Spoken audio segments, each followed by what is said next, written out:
আসসালামু আলাইকুম প্রিয় দর্শক, আমি এই মুহূর্তে আছি সুনামগঞ্জ সদর গড়ারং ইউনিয়ন জমিদার বাড়িতে।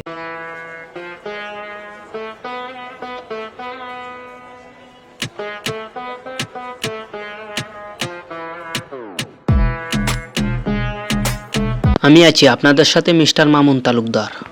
গৌরারং জমিদার বাড়ি হারিয়ে যাওয়া ঐতিহ্য নির্দেশ। এই ভিডিও ক্লিপ বা ছবিতে জমিদার বাড়ির ধ্বংসস্ত অবস্থা দেখানো হবে।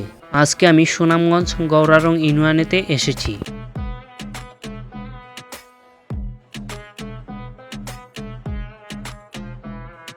যেখানে দাঁড়িয়ে আছে প্রিয় 210 বছর পুরনো এক জমিদার বাড়ি, সেটা হলো গৌরারং জমিদার বাড়ি। আজকে আমি এই বাড়ির ইতিহাস আপনাদেরকে তুলে ধরব। গৌরারং জমিদার বাড়ি অবস্থিত সুনামগঞ্জ জেলা গৌরারং ইউনিয়ন, সুনামগঞ্জ শহর থেকে প্রিয় 10 কিলোমিটার দূরে।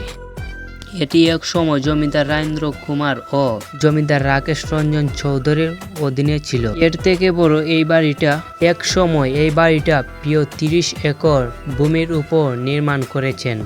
এর থেকে বড় সেখানে ছিল বিভিন্ন রঙ্গলমহল এবং অনেক বড় বড় চুলা এবং এক বিশাল পুকুর। 1800 সালের শুরুতে পাল বংশ থেকে রাজেন্দ্র কুমার চৌধুরী জমিদারি শুরু করেন। এর থেকে বড় কথা হলো তারা 1971 সালে যুদ্ধের সময় চলে গিয়েছিল ইন্ডিয়াতে। তারপর থেকে এই বাড়ি অবহেলাতে পড়ে রয়েছে, তার জন্য এই বাড়ির ধ্বংসস্তর মুখে চলে গিয়েছে। এই হলো গৌরারং জমিদার বাড়ির ইতিহাস। পরবর্তী ফুটেজগুলো এনটিতে দেখে নিন। Let's go.